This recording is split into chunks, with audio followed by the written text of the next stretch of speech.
Thanks for joining us here on Breakfast Central. Let's take a look at the front pages of the newspapers. Don't forget that you can also be part of the front pages by, calling in. That's the phone line. That's the phone number. Call and let us know what you think about the stories that we would be taking a look at on the front pages of the newspapers today. Let's start off first with This Nigeria.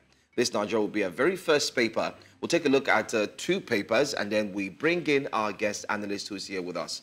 Appeal Court reinstates Rivers Speakers Amawole, 24 other lawmakers. This is drama. Not just drama with a small d, but with a capital D.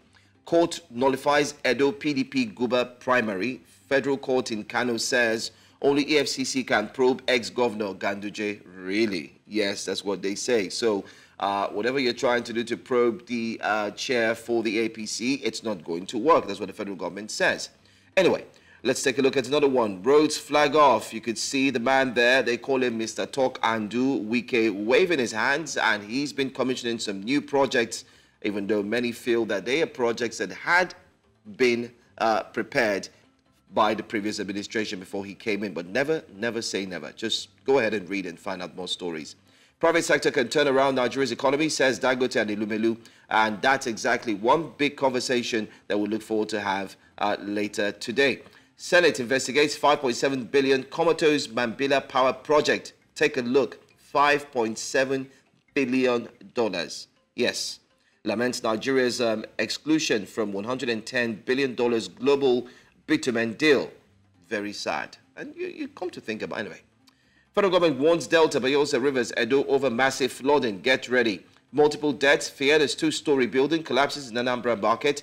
And finally, NNPCL rolls out 12 new CNG stations to reduce transportation costs. That's all I'm taking from This Nigeria. Let's take a look at the next paper very quickly as we look at what Nigerians like you would react to so we can actually move on to the next. The next paper right about now takes us straight to the Punch. The Punch newspaper on the front page of the Punch. 10 states battling flooding, 21 others at risk, federal government warns. Government fears cholera may worsen as Lagos, Abuja, other count losses. Flooding kills pupil, rivers to overflow July, Ondo, Kaduna, 17 others to be affected. Flood sacks 10 Ogun communities, not good. NPA launches tugboats to boost port operations. SEC mandates Nigeria CEO local office for crypto firms. Driver bags 12 years jail for killing LASMA officer. Ooh, that's not good. Edo APC jubilates, PDP urges calm as court nullifies Ighodalo's candidacy. Federal government plans 2 trillion naira economic revival scheme, inaugurates council. Nigeria to host $5 billion African Energy Bank. NNPC disagrees as report puts petrol debt at $6 billion. And final story, Labour heads for victory in UK exit poll. Let's move on to our next paper. Okay, let's get into the conversation. We'll come back to take... okay, let's quickly run through this. Let's see. All right. Oh, yeah, there it goes. Daily Independent. Okay, let's look at the Daily Independent very quickly. And we'll look at that header. Tinubu moves to inject 2 trillion naira to reflate Nigeria's economy. That's a very good headline. I love it. Okay, but they just injected some. Anyway, we have the analyst here, so let me hold on. Health, social welfare, Greek energy power sectors to benefit. He had a meeting yesterday. Okay. And it's a new economic plan that was launched just yesterday. President inaugurates Presidential Economic Coordination Council. Dangote says economy can be turned around within few months. Many feared dead as two-story building collapses. Same story we saw in the This Nigeria paper. Let's take one last one before we go straight to our analyst. 18 states FCT to be affected by rivers flooding in July. Federal government warns. Anyway, joining us this morning, we have Head Strategy and Public Affairs, Nairametrics. Uade Ahimie is here with us. Thank you so much for being here. Good morning. It's great to be here. All right. Great to have you. You've seen the stories. Let's start off first with the new economic plan from the president, injecting 2 trillion naira, highlighting some of the key sectors that would benefit. We've seen something similar in past months. Yeah. Is there going to be a change this time? I think this is the third time he's Yeah, absolutely. We saw the CBN governor, so, and so on. What is really going to change? I'm trying to think off the top of my head, also, when you think about the fact that nothing really has changed, what really we have continually seen is you're injecting money into the economy through palliatives and much more, rather than inject into the real sector in terms of production and all. But now he says another 2 trillion is going to be injected into the health sector and so on. But it continues to beat me why we are not looking at things differently. Almost 100 trillion in money in circulation in Nigeria. This is the highest ever. I'm sure by the next report, we'll probably cross over 100 trillion. But we can't see that 100 trillion in the economy. So you're injecting another 2 trillion into the economy. What are you doing with it? Where are you injecting it into?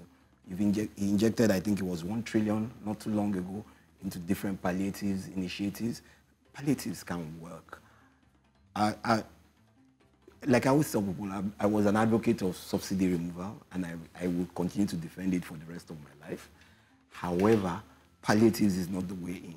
The way in is to put money into the real infrastructure that would create mass employment and direct labor employment.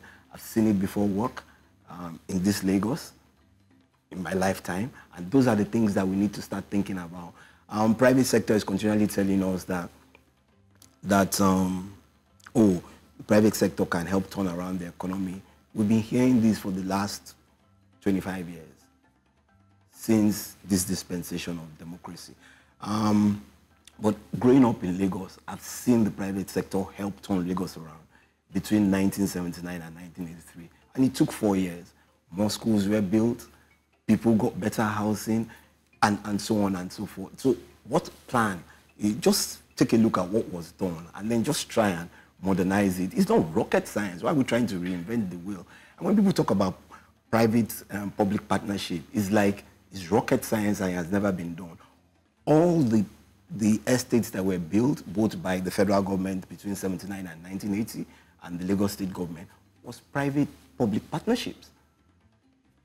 Loans were collected by staff of, workers of Lagos state government, and they paid off those loans from their salary. So what is the rocket science we're speaking English every day, inaugurating committees every 3 months and telling us the same thing. You're not looking at what happened to the committees that had Aliko Dangote, had Tony Elumelu, had a few other juggernauts from the economic portfolio? What happened to that committee? I guess they finished their work, so they submitted their plan. So now he's inaugurating the one that is going to actually carry out those plans. We're just setting up committees and putting monies for people to travel left, right, and center and speak the big grammar. Implement the economic policies. We can't see the injection into real production. Companies are shutting down. Small businesses are losing businesses. Are losing business like yesterday. So what exactly are we doing? All right. We'll talk more about the economy, or we hope that we can see something positive in the next few weeks. Well, the stock markets are still doing well, so. Okay, great. Let's move away from here to Edo State. I know it was a rude shock for me to see what has happened and the court upturning the decision that, or the primaries that put forth Aso Ighodalo as the PDP governorship candidate for Edo State. So what happens now? Philip Shaibu has been expelled from the party, I would believe. So what will be the next steps? First of all, did you see this coming?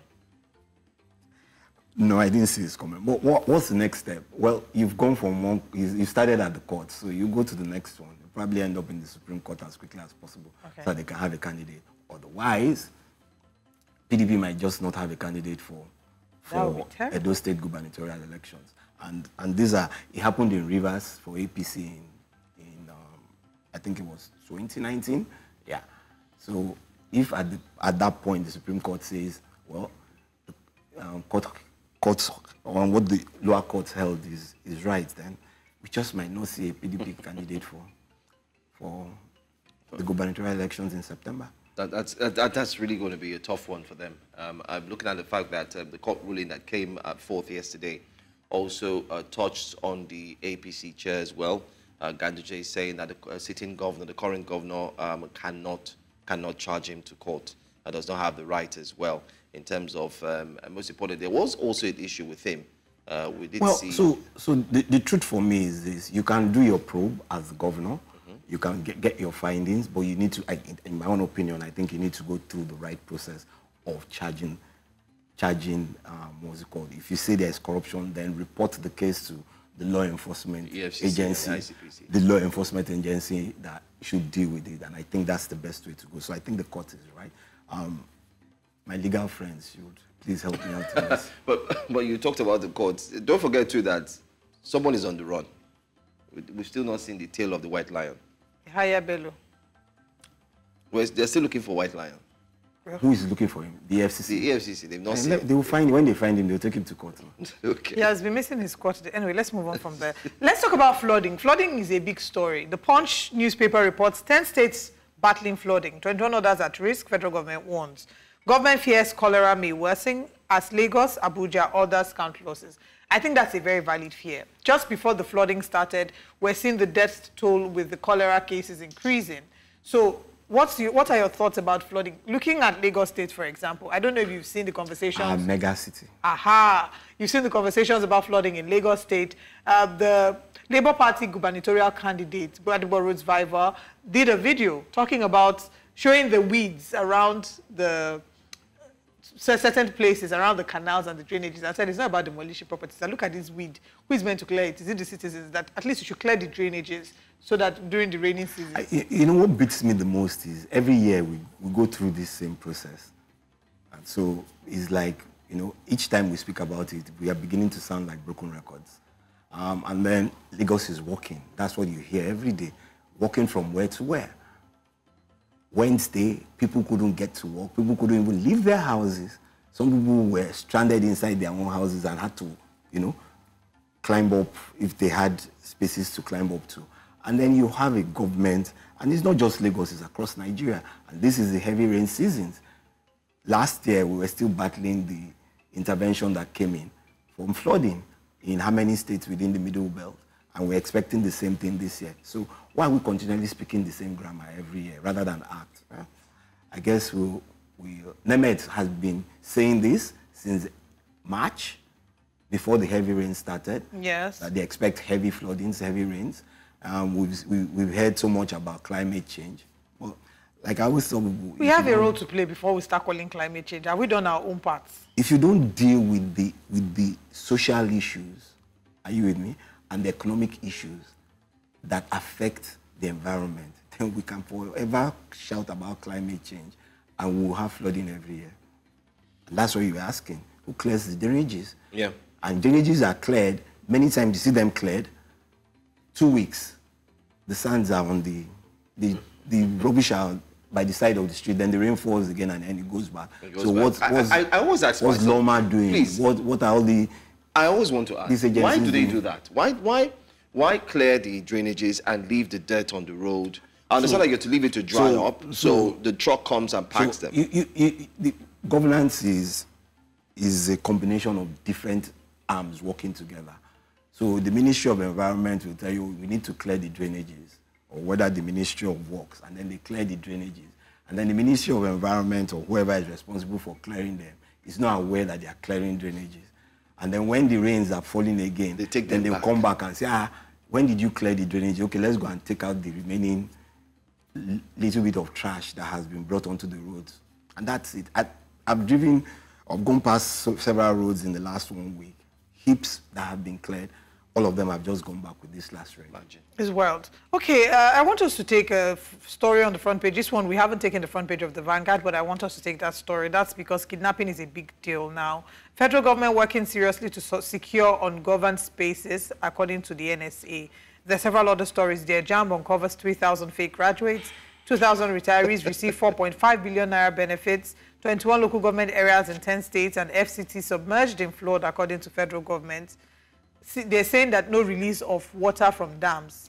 Yeah. If they now release the dam, what will happen to us? I saw it earlier as I was coming in, and I forgot to mention that. When they release water from the dams, what will happen to us? Remember how Bayelsa, like 1/3 of Bayelsa was underwater, submerged in water last year. And I want to hope that we don't find ourselves, we're already getting there. We're seeing cars and houses being submerged in water. Anyway, I don't even think about that. Kidnapping, let's talk a little about kidnapping. We've been following up a story. It's the story of Musa Gimba, whose wife and 4 kids were kidnapped. His son, Victor, they had asked for 300 million naira. Of course, they couldn't afford. He's a government doctor. He was on a work trip when his family was kidnapped. Of course, where is he meant to get 300 million naira from? So to pass across the strength of their message, these kidnappers killed his 14-year-old son, who was meant to be 15 in October, killed Victor Musa and Victor Gimba, and asked the father to come pick the body. So then it became the wife and the 3 kids left. As at yesterday, the reports we have is that the wife has been released, and they're holding the 3 kids hostage, asking for 150 million naira to be raised in 7 days. It's very heart-wrenching. His family and friends have been rallying around. But how would you say we're faring, you know, with regards to security agencies and kidnappings and, you know, this? I love that question. How are we faring? On a scale of 1 to 10, 0. If in broad daylight they kidnapped 1 chief executive and 3 senior officers of one of the biggest companies in Nigeria who were going on waterway, then you can imagine what the average Nigerian is going through. It's harrowing. And we continue to hear these stories of, oh, we're working so hard. So that's exactly, so that's what, because I feel like maybe I'm not privy to certain security details and certain security information. We don't need to be privy, but we need to see the actions. We need to see that the wave is being stemmed or is being tamed, but we don't see it every day. There's no day. Now, the press is tired of even reporting. Yes. You know, it's weird that Nigerians are in a way becoming desensitized. Yeah. It's until we start hearing cases like this, maybe isolated cases where they've taken the whole family from the comfort of their home and then they've killed the son. Everybody's now rallying around and, you know, blessings to his friends. Dr. Folu on X has been phenomenal in driving the conversation. Yeah, but for how long? For how long? You see, the problem is always this, and I always laugh when people say these things. And it's like what happened to the Jews in the Second World War. And that's where it's getting to. And it's the same thing that happened with Boko Haram. Oh, it's Christians. Oh, don't worry. Oh, then it goes to his police station. Oh, don't worry. Then it came to your backyard. And then there was nobody. And then there was nobody else to take. So what happens? And that's where we're going. And we're continually paying lip service to it. Really, it hurts me. It hurts the whole of Nigeria. But the only thing we can do is continue to speak about Nigerians provide, we do so much for ourselves. In fact, in a way, we have become our own government. We provide our security. We, in some measure, provide electricity. Yes, in some measure? I mean, at least they are giving band-aid now and cutting people's neck for band-aid. So they will tell you that. In some measure. Wow. They will tell you that they are making some form of effort. So provide our security, provide electricity. We try to stabilize our own economy because it just feels like you see the forces are fighting against us. When you say you are giving band A, who are the people on band A? Are they industries? No, they're not. Are they production companies? Consumers like you and I who go to work and don't use the electricity for... I shut down my younger brother who is on band A. He goes to bed at night and then he shuts down everything. So what's not the essence of having power? So my point to you is that. So who are you giving this electricity to? This band A we're talking about that is paying 206 naira. Who are they? Are they the manufacturing company? 209 naira now. They increased it I'm not there. I don't really have life. They increased it by 3 naira yesterday. Who are they? Are they the manufacturing companies who are providing the electricity for themselves? Are they the small businesses who are trying to manufacture things that would go into productivity and employment? No, it's for the likes of you and I. We're here this morning. You've been out of your house, God knows since when. And if you're on Band-Aid, you shut down. I know I cannot, people now say I can never be a part of Band-Aid. It's not like prayer because you're thinking. Let's not pray, let's ask. Well, I think from where I live, I think I'm on Band-A now. So really? I have to do all I can to, I mean, I had power. I've had power for the past 3 days, non-stop. Maybe they when I have power like that, I'm afraid. But the impact on the meter, it runs like it's on a race. Like, you know, I worked in that space just after the takeover, and I tell people, electricity is not cheap. And I say it with all boldness. We are a wasteful set of people. So you agree with the minister, what he said about Nigerians being a wasteful set, or wasteful bunch, that we just put power on and... Oh, yes, but we are. Well, I agree. Let me tell you. Because once the freezer is blocked... No, leave the freezer. You run a horsepower of your AC. Are you with me? In 24 hours.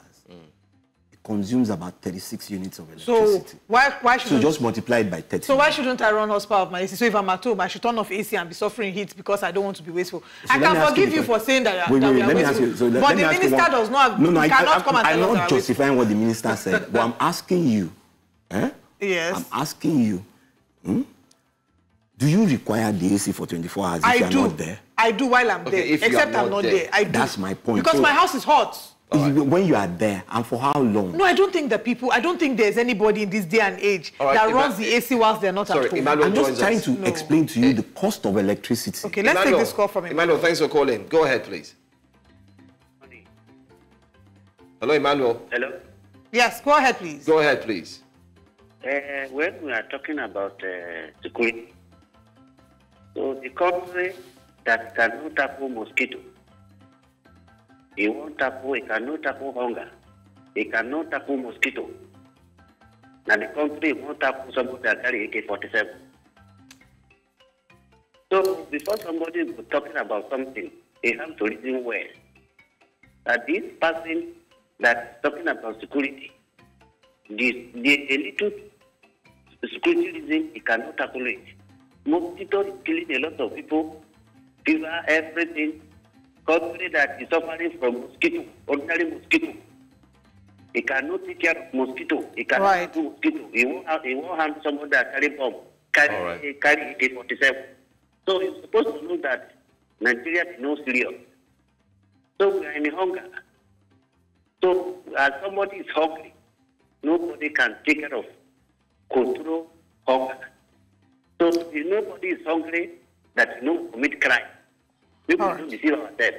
Thank you very much for calling, Emmanuel. Thank you, Emmanuel. I mean, he said some very important things. A country guy cannot deal with mosquito. You can't provide, food for people. Is there security you want to be talking about?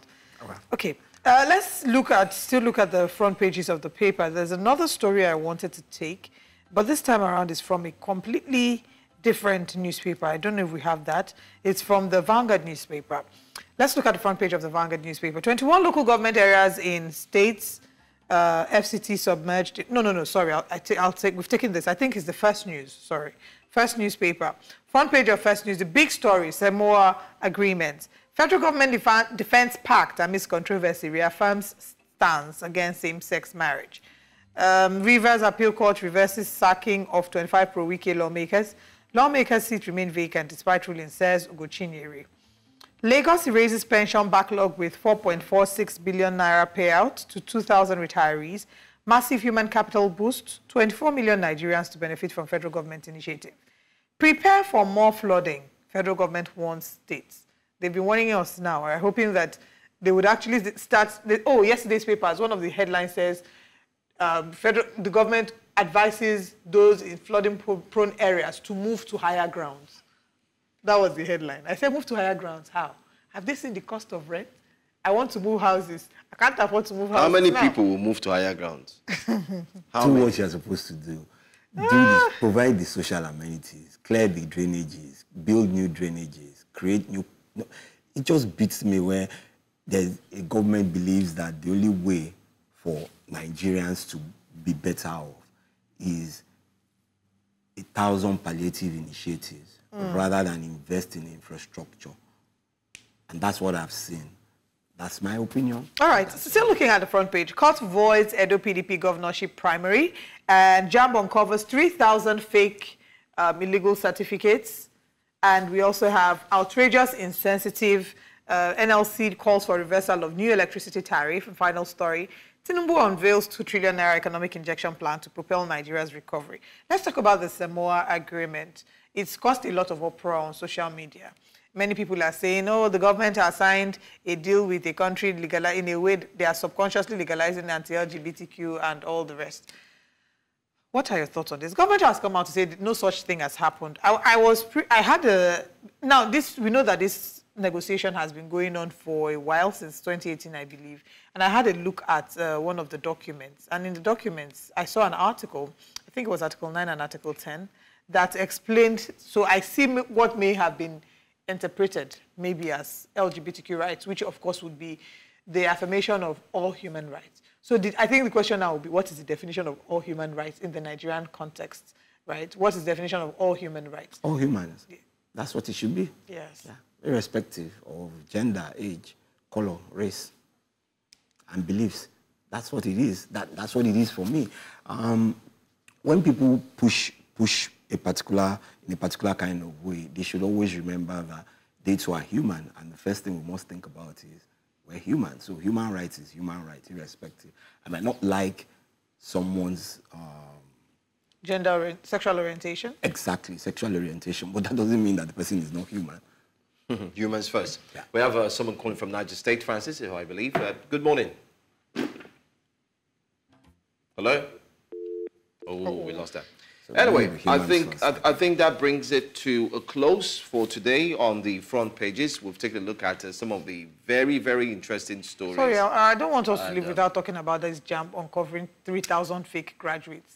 How did we get 3,000 fake graduates from where? I mean, it's... And it's JAMB that uncovered it? JAMB. So I'm actually going to look up the story online and be sure that these 3,000 fake... How did JAMB uncover it? No, I have to read that. Using technology as well. What is technology? We'll find out. We do recall of the young girl who had forged her. We understand that, but if these people have gone through the university system and graduated, and the university system, because there are so many things you do before you get into the university. There's a check with JAMB. There's a check with WAEC. There's a check on so many other things. So if the university system itself is not checking those things, all right. And of course, now you understand that it's a long chain. So one person has just realized and said, oh, let's even check. So they're going to call them back? I don't even know. Anyway, let me read it for you. We'll take this call, then I'll come back to read what's said about it. Lenny, go ahead. Morning. Good morning. Good morning, sir. Please, there's something your guest said. Listen, there's something you don't understand about these people. These people from these US people, these EU people. Now, when they talk about sex, that's not only male or female again. When they talk about gender, there is something. Okay, read Article 2.5. You understand let me use Nigerian language. You understand what it really means. They will not come out and say LGBTQ something. Everybody will frown at it. But when they use gender, when they use sex, they mean so much thing inside of that thing. That thing is a message they are passing, but you don't understand. A big man will not understand. That's why I worked with an NGO. I understand these things very well. All right. They will not come out and tell you. There is a message in that 2.5. Go and read it. All right. Thank you, Lenny. Thank you for calling. I struggled a bit to hear what you were saying.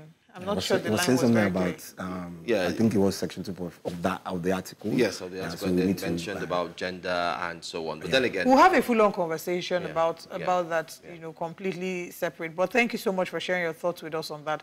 But as we wrap up, please, I just wanted us to quickly take the story so I can shed some more light. It says that JAMB has uncovered 3,000 fake graduates who never set foot within the four walls of a classroom. The board also decried the issue of illegal admissions by some institutions, which it said had remained a source of embarrassment to the country. The registrar, Professor Akoloyede, made this known in a report published in the board's bulletin. And according to the bulletin, he disclosed, he said some graduates had never entered the four walls of a university owing to the endemic corruption in the system, but the board had documented over 3,000 of such cases. How? Now, and how is JAMB even the one pointing it out? That's my point. And I asked that same question. What is if the university system is culpable to let 3,000 people have their certificates? I don't know. We need to dig deeper. But if the university systems do that, then we see that where we can see the kind of decay we have. I'm sure if we dedicate 14 hours to talk about the corrupt system, how it's affected education, we will not leave this to. And that's the reality. Thank you. Thank you so much for being here. And I'm sorry, one last thing before you go.